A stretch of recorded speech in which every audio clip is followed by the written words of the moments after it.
Hi, we'd like to wish you a great International Chef's Day. And here I am, Chef Paul Rifkin with... Chef Brad Whittaker from Club Tweed.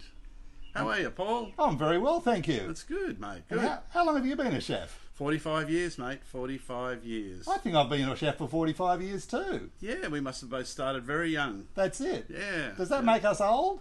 No, not at all, mate. No. No. We're not old. No. Of course we're not.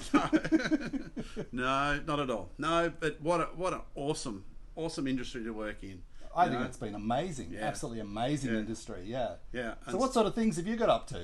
Oh, mate, traveling the world, exploring food, and getting paid to do it.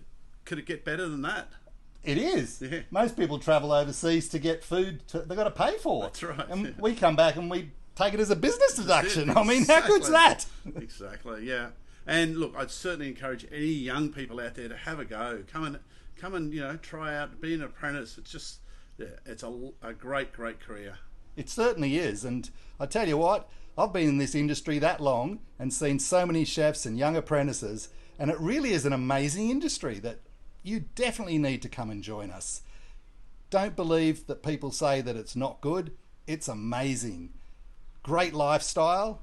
Certainly is. It certainly is. And you work with great people. You so many good mentors out there. And it's good fun. Good fun. And lifelong friendships. Absolutely. I mean, how long have we known each other?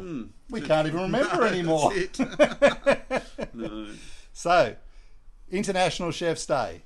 Have a great day, everybody. And if you're not a chef, now's the opportunity to come and get a job in this industry. That's it. Great apprenticeships. Lifetime career.